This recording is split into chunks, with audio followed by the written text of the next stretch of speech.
আমি বাসায় যাচ্ছি। বলেই হাঁটা ধরে অনুলেখা। সাইফ হতভম্ব হয়ে অনুলেখার যাওয়ার পানে চেয়ে আছে। পরক্ষণে সে অনুলেখার পিছু পিছু ছুটল। অনুলেখার রেস্টুরেন্ট থেকে বের হয়ে রাস্তা পার হতে নেয়। হুট করে সাইফের টাচ করা, তারপর কালকের সেই চিঠিটা নিয়ে ভাবতে ভাবতেই রাস্তা পার হচ্ছিল সে। তার দিকে দ্রুতগতিতে ছুটে আসছে মালবাহী এক ট্রাক। সেদিকে কোনো নজর নেই অনুলেখার। অনুলেখা যেই রাস্তার মাঝ বরাবর চলে এসেছে, তখনই তার খেয়াল হলো তার দিকে দ্রুতগতিতে একটা ট্রাক ছুটে আসছে। তাদেরকে অনুলেখা ভয় আর পা চলছে না। অনুলেখা সেখানে ঠায় দাঁড়িয়ে। সাইফ রাস্তার একপাশে দাঁড়িয়ে অনুলেখাকে বারবার রাস্তা থেকে সরে যেতে বলছে। সেদিকে নজর নেই তার। হঠাৎ একজোড়া শীতল হাত এসে তাকে টেনে মাঝ রাস্তা থেকে রাস্তার একপাশে নিয়ে আসে। অনুলেখা ভয়ে চোখ মুখ বন্ধ করে ফেলে। অনুলেখা ফিট ফিট করে চোখ মিলে তাকায়। ধূসর রঙের জ্যাকেট আর মুখে মাস্ক পরিহিত একটা বলিষ্ঠ দেহের যুবক মাটিতে পড়ে আছে। অনুলেখা আর বুঝতে বাকি রইল না এই ব্যক্তি তার প্রাণ বাঁচিয়েছে। অনুলেখা যেই মাত্র লোকটার দিকে যেতে নিবে, তখনই সাইব অনুলেখার কাছে দৌড়ে এসে ব্যস্ত গলায় বলল, তুমি ঠিক আছো অনুলেখা? কোথাও লাগেনি তো? অনুলেখা বলল। আমি ঠিক আছি। বলে অনুলেখাকে মাস্ক পরিহিত লোকটার দিকে তাকায়। সে হতভম্ব, কারণ আশেপাশে কোথাও সে ছেলেটাকে দেখতে পায় না। মনে মনে সে প্রচুর অনুতপ্ত বোধ করে, কারণ ছেলেটা যে চোট পেয়েছে খুব মারাত্মকভাবে সেটা বুঝতে অনুলেখার কোনো অসুবিধা হয়নি। অনুলেখা অসহায় দৃষ্টিতে সাইফের দিকে তাকিয়ে বলল। এই ছেলেটা কোথায়? সাইফ বলল, কে? যে ছেলেটা আমাকে বাঁচিয়েছে সে এক্ষুনি তো এখানেই ছিল। ছেলেটা আমাকে বাঁচাতে গিয়ে আঘাত পেয়েছে, আর আমি ছেলেটাকে সামান্য ধন্যবাদটুকু দিতে পারলাম না। সাইফ ইয়ালি কণ্ঠে বলল। যাকগে, বাদ দাও এসব। তুমি ঠিক আছো এতেই শুক্রিয়া। চলো তোমাকে বাসায় পৌঁছে দেই। সাইফের কথা শুনে বিরক্ত হয় অনুলেখা। সে বলল, দরকার নেই, আমি পারবো যেতে। আপনি বরং আপনার কাজে যান। অনুলেখার কথা শুনে সাইফের মুখটা চুপসে যায়। তবুও মুখে হাসি টেনে বলল সে। ওকে, যাও তাহলে, সাবধানে যাবে। অনুলেখা সাইফকে বিদায় দিয়ে নিজের বাড়ির উদ্দেশ্যে রওনা দেয়। কাব্য হাসপাতালের বেডে শুয়ে আছে। নার্স তার ক্ষতস্থান পরিষ্কার করে ব্যান্ডেজ করে দিচ্ছে। তার পাশেই বসে আছে কাব্যের ফ্রেন্ড তোহা। মূলত তোহাই কাব্যকে হাসপাতালে নিয়ে এসেছে অনুলেখার চোখের আড়াল কোলে। তোহা কাব্যের পাশে মুখ গোমরা করে বসে আছে। নার্স চলে যেতেই তোহা কাব্যকে ধমকে বলে ওঠে। তুই কি জীবনেও ভালো হবে না কাব্য? কাব্য তোহার দিকে না তাকিয়ে জবাব দেয়, ভালো আর আমার মধ্যে আকাশ পাতাল তফাৎ। তুই ভালো আর আমাকে একসাথে মিলাতে গেলে শেষে কাউকেই খুঁজে পাবি না। আমি আর ভালো দুইটা দুই মেরুর জিনিস।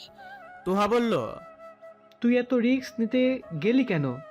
তোর যদি কিছু হয়ে যেত? এখনই তো হাত ভেঙে বসে আছিস। ঠিক হতে কতদিন লাগবে কে জানে। কেন যে এইসব পাগলামি করিস তুই? তুই জানিস না কেন পাগলামি করছি আমি? আর যাকে আমি ভালোবাসি, যে আমার বউ, তাকে আমি বাঁচাবো না? অনু যখন মাঝ রাস্তায় বিপদের সম্মুখে দাঁড়িয়েছিল, তখন কি আমি দাঁড়িয়ে দাঁড়িয়ে নিজের কথা ভাববো নাকি? কাব্যের কথা শুনে দীর্ঘশ্বাস ফেলে তোহা। তার চোখে পানি চলে এসেছে কাব্যের কথা শুনে। কিন্তু সে প্রতিজ্ঞা করেছে সে কখনো কাঁদবে না এসব ব্যাপার নিয়ে। তারা তো শুধু বন্ধু। তাহলে এত খারাপ লাগছে কেন কাব্যের মুখে অন্য কোনো মেয়ের নাম শুনে? তোহা নিজেকে কিছুতেই বুঝ দিতে পারো না। সে চুপটি করে বসে আছে। কাব্যের ডান হাত ব্যান্ডেজ করা। সে বাম হাত দিয়ে তোহার মাথায় একটা গাঁট্টি মেরে ফেললো। কি রে, কোন জগতে হারিয়ে গেলি? কাব্যের কথা শুনে হকচকায় তোহা। তাদেরকে কাব্য ফের শোধালো। আমি অনুকে কতটা ভালোবাসি এটা তোরা খুব ভালো করেই জানিস। অনু যে আমার দুর্বলতা, এটা নিয়ে কত মজা নেয় জিসান, সিয়াম, অব্র। আমি না ওকে ছাড়া কিছু ভাবতে পারি না, কিন্তু ওর চোখে তো আমি মাস্তান। তাই তো এখন আর ওর সামনে যাচ্ছি না, আড়ালেই থাকছে আপাতত। কিন্তু আমি বেশি দিন গা ঢাকা দিয়ে থাকতে পারবো না। ওকে দেখলে আমি নিজেকে সামলাতে পারি না। তোহা মলিন কণ্ঠে বলল। কিন্তু ওর মা তো ওই ছেলের সাথে আবার বিয়ে দিতে যাচ্ছে ওকে। এর মাঝে অভ্র, সিয়াম, জিসান এসে হাজির হয় কেবিনে। তোর কথা শুনে পেয়ে অভ্র বলল, মামা, তুই শুধু একবার বল, ভাবিরে তৈলা নিয়ে আসমু জাস্ট আধা ঘন্টার মধ্যে। অভ্রের সাথে সিয়াম জিসানও সায় মিলায়। অভ্র, জিসান, সিয়াম তোহা কাব্যের ফ্রেন্ড। একজন আরেকজনকে ছাড়া কিছুই বোঝে না তারা। ডেঞ্জারাস ভাই, আমি আমার বউকে নিজের সাথে নিজেরই বাড়ি নিয়ে গেছি। এজন্যই আমার হিটলার শাশুমা আমাকে জেলের ভাত খাইয়ে ছেড়েছে। আর তোদের তো মনে হয় খুঁজেও পাওয়া যাবে না। কাব্যের কথা শুনে অভ্র হাসার চেষ্টা করে বলল, কি বলিস, এত ডেঞ্জারাস শাশুড়ি তোর? তা নয়তো কি, আমার ফুলের মতো বউটার উপর সারাদিন নিজের সব সিদ্ধান্ত চাপিয়ে দেয়। আমার সুইট বউটাকে আমার শাশুমা আবার বিয়ে দিতে চাচ্ছে কি? আর এমনি এমনি নাকি? তবে আমিও কম চাই না। শাশুমার দেওয়া জেলের শাস্তি থেকেও বেঁচে ফিরেছি আমি, তাহলে আর কে ঠেকায় আমায়?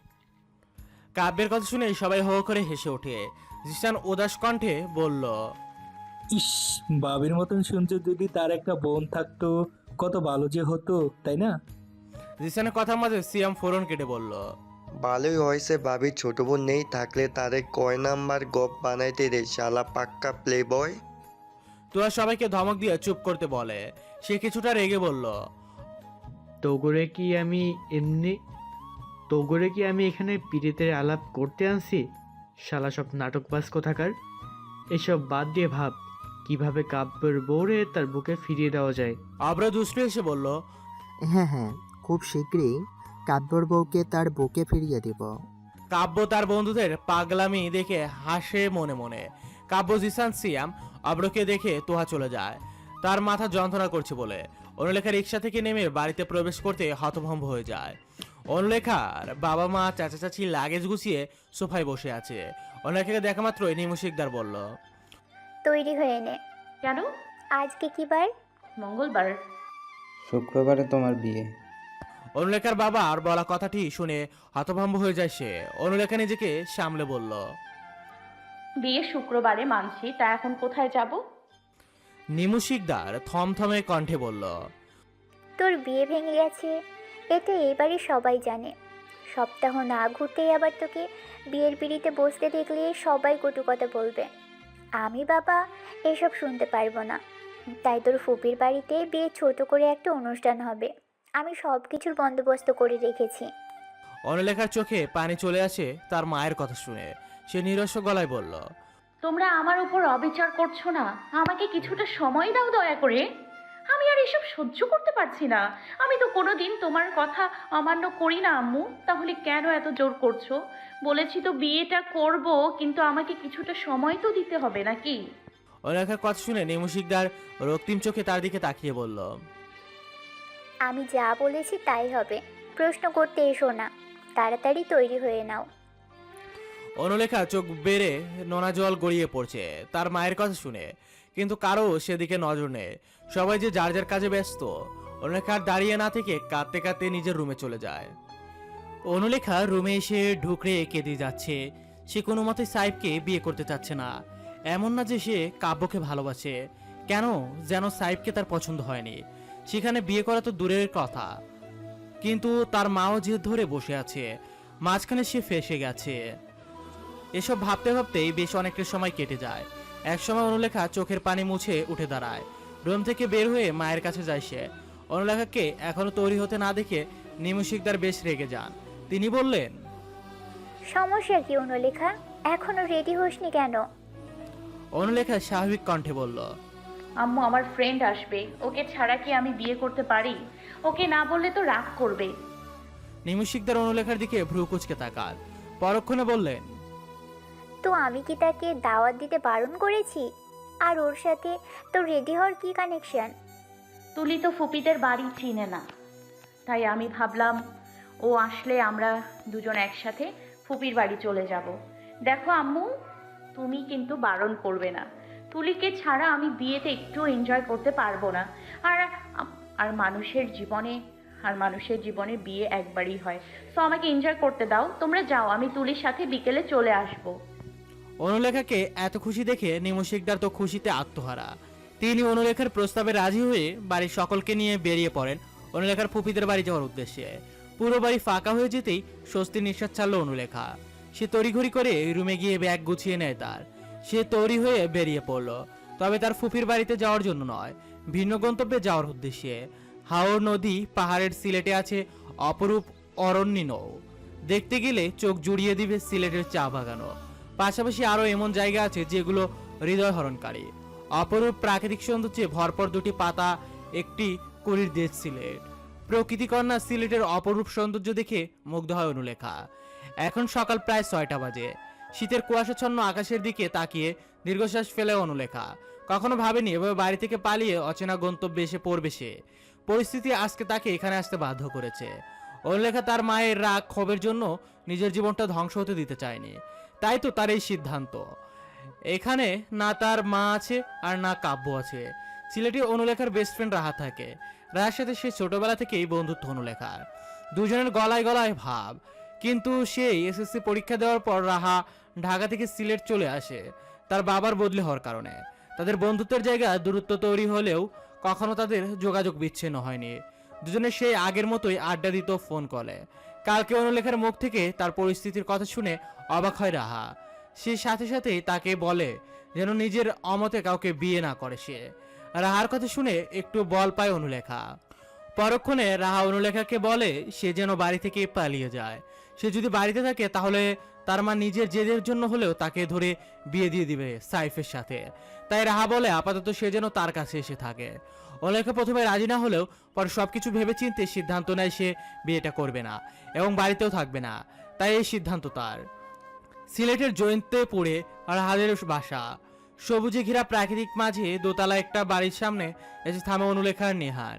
রাহাত ভাই নিহান অনুলেখাকে নিতে এসেছে। নিহান সদর দরজার সামনে দাঁড়িয়ে জোরে হাঁক ছেড়ে বলল, রাহা আপু কই তুমি? অনু আপু এসেছে বলে নিহান ভিতরে ভোর দৌড় দেয়। নিহানের কাজে মৃদু হাসি অনুলেখা। ছেলেটা বড় হলেও তার মাঝে বাচ্চামো স্বভাবগুলো রয়ে গেছে। অনুলেখা সদর দরজা ভেদ করে ভিতরে প্রবেশ করে। অনুলেখাকে দেখা মাত্রই রাহা এসে তাকে জড়িয়ে ধরে কেঁদে ফেলে। অনুলেখার ভিতরের চোখে পানি চলে এসেছে। প্রায় 2.5 বছর পর প্রিয় বান্ধবীর সাথে দেখা। অনুলেখা নিজেকে সামলিয়ে হেসে বলল, আরে জার্নি করে এসেছি, একটু শান্তি দিবি তো নাকি? অনুলেখা কথা শুনে রাহা তাকে ছেড়ে দিয়ে বলল, আগের মতো ঢং করা এখনো গেল না, জড়িয়ে ধরি না। বলেই রাহা মুখ ফুলিয়ে অন্যদিকে তাকিয়ে যায়। তা দেখে অনুলেখাকে তাকে পিছন থেকে জড়িয়ে ধরে বলল, হয়েছে হয়েছে, আর গাল ফুলাতে হবে না। আন্টি আঙ্কেল কই? তাদের কি এখন আর আমার কথা মনে আছে নাকি? তাদের আদরে অনুলেখা আসছে শুনে সেই রাত থেকে দুইজন প্ল্যান করেই যাচ্ছে। আমার প্ল্যান হলো তোকে কোন কোন স্পেশাল আইটেমগুলো রান্না করে খাওয়াবে, আর বাবার প্ল্যান হলো এখানের কোন কোন জায়গায় তোকে ঘুরতে নিয়ে যাবে তা। রাহার কথা শুনে অনুলেখা মৌলির মুখে হাসি ফুটে ওঠে। অন্যদের বাবা মা কি সুন্দর তাদের সাথে গল্প করে, তাদের পছন্দ অপছন্দের খেয়াল রাখে। অনুলেখা সবসময় রাহার বাবা মায়ের ছেলে মেয়ের প্রতি অগাধ ভালোবাসা দেখে বড় হয়েছে। কখনো নিজের বাবা মায়ের কাছ থেকে ভালোবাসা পায়নি, বরং রাহার বাবা মা তাকে রাহার মতোই আদর যত্ন করত। অথচ তার বাবা মা? এসব ভেবেই দীর্ঘশ্বাস নেয় অনুলেখা। সকাল সকাল নিমু শিকদার এসে হাজির হয় চৌধুরী বাড়িতে। তিনি এসে চিৎকার দিয়ে অনুলেখাকে ডাকতে থাকে।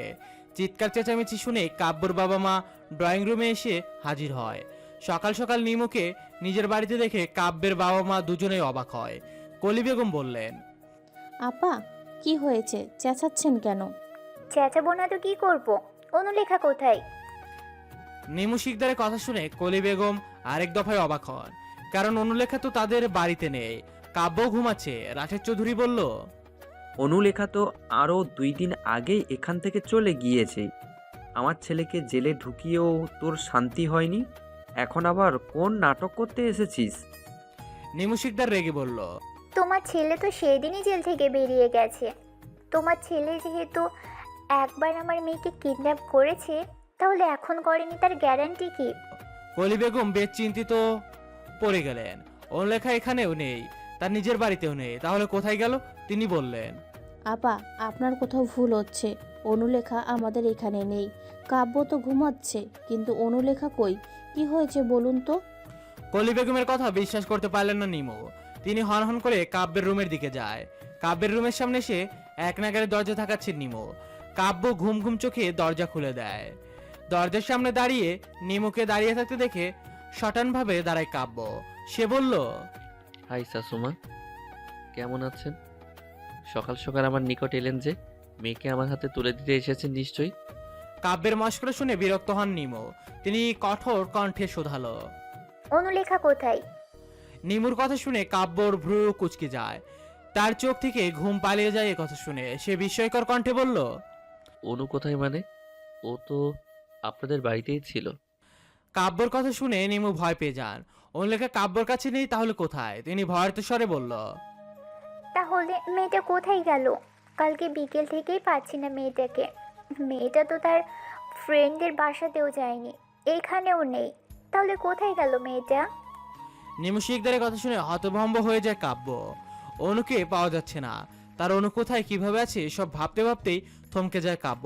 সে আর এক মুহূর্ত রুমে দাঁড়িয়ে না থেকে ফোন হাতে নিয়ে বাসা থেকে তড়িঘড়ি করে বেরিয়ে পড়ল।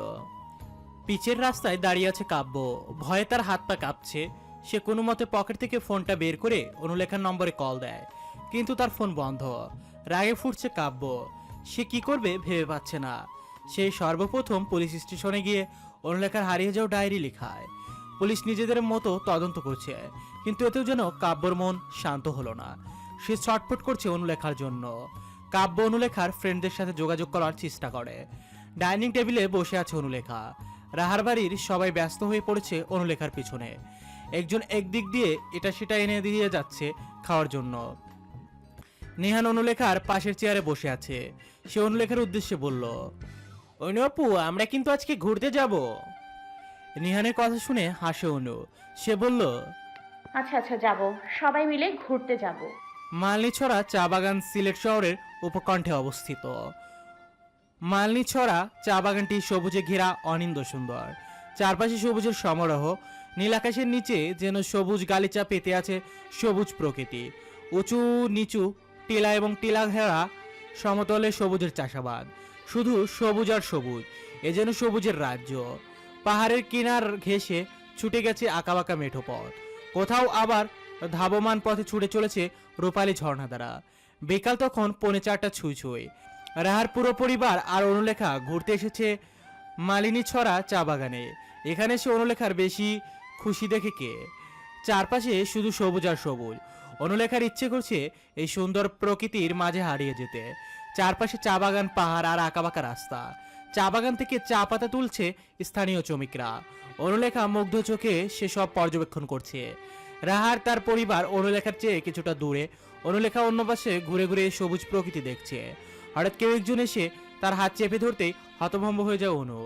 কাব্য অনুলেখার দুই বাহু চেপে ধরে বলল, তুই কি আমাকে একটু শান্তি দিবি না রে অনু? আমাকে একটু শান্তি দে দয়া করে। আমি আর পারছি না, আমার মরে যেতে ইচ্ছে করছে। কেন তুই এমন করছিস? কি ক্ষতি করেছি আমি তোর? কেন এত পালিয়ে বেড়াচ্ছিস আমার থেকে? তুই বল, যারে ভালোবাসি তাকে কি অন্য কারোর সাথে সহ্য করা যায়? অন্য কেউ পারলেও কাব্য চৌধুরী পারবে না নিজের ব্যক্তিগত নারীকে অন্য কারোর সাথে দেখতে। তার জন্য আমাকে যা করতে হবে আমি তাই করতে রাজি আছি নির্দ্বিধায়। বলেই কাব্য অনুলেখাকে ছেড়ে ওর সামনে বসে কান্নায় ভেঙে পড়ে। অনুলেখা হতভম্ব হয়ে যায় কাব্যকে কান্না করতে দেখে। অনুলেখার পিছনে রাহার তার মা এসে দাঁড়ায়। রাহার মা অনুলেখার ঘাড়ে হাত রেখে বলল, ছেলেটা কি কাব্য? অনুলেখা ছোট করে জবাব দেয়, রাহার মা বলল, দেখো মা, ছেলেটা তোমার স্বামী, তোমাকে ভালোবাসে বলেই এত দূর ছুটে এসেছে। তুমি তো কাউকে বলে আসোনি এখানে আসবে, তাহলে বুঝো ছেলেটা কত কষ্ট করে এখানে এসেছে। আর তুমি কি দেখছো ছেলেটা চোখে পানি? এটাকে কিন্তু সামান্যভাবে নেওয়া উচিত নয়। ছেলেরা সহজে কাঁদে না। যার জন্য কাঁদে, যাকে হারানোর ভয়ে কাঁদে, সে নিশ্চয়ই পৃথিবীর সবচেয়ে ভাগ্যবান নারী। আমি আর কিছু বলবো না, বাকিটা তোমার ইচ্ছে। বলেই রাহার মা রাহার হাত ধরে অন্য পাশে চলে যায়। কাব্য তখনও বসে আছে অনুলেখার সামনে। কাব্য কাঁদছে, তাকে হারানোর ভয়ে কাঁদছে, এটা যেন বিশ্বাসই করতে পারছে না অনুলেখা। তার হাত পা কাঁপছে রীতিমতো। অনুলেখা কাঁপা কাঁপা হাতে কাব্যের বাহু স্পর্শ করে বলল, আপনি প্লিজ কাঁদবেন না, আমি ফিরে যাব বাড়িতে, আর এখানে থাকবো না, কাউকে না বলে আর কোনো দিন কোথাও যাব না। কথাগুলো বলতে বলতে অনুলেখাও কেঁদে ফেলে। নিমু শিকদার মাথায় হাত দিয়ে বসে আছেন। তার পাশে দাঁড়িয়ে আছে সাইফ। সাইফ রাগে গজগজ করছে। তা দেখে নিমু শিকদার বলল, মেয়েটা কাউকে না বলে কোথায় যে গেল, আমার আর ভালো লাগছে না। এবার আমি সমাজের মানুষের সামনে মুখ দেখাবো কিভাবে? নিমু শিকদারের কথা শুনে বিরক্ত হয় সাইফ। সে বলল, অনুলেখাকে আমি সহজ সরল ভেবেছিলাম, কিন্তু আমি ভুল প্রমাণিত হলাম। আর আপনি তখন থেকে পড়ে আছেন নিজের মান সম্মান নিয়ে। এদিকে আমার কি হবে? আপনার মেয়েকে বিয়ে করতে চাইছে বলে ভাববেন না আমি বিয়ে করার জন্য মেয়ে পাচ্ছি না। আমার জন্য মেয়েরা লাইন ধরে দাঁড়িয়ে আছে, কিন্তু কাউকে পাত্তা দেইনি আমি, শুধুমাত্র আপনার মেয়েকে বিয়ে করব বলে। আর সেখানে আপনার মেয়ে কি করলো?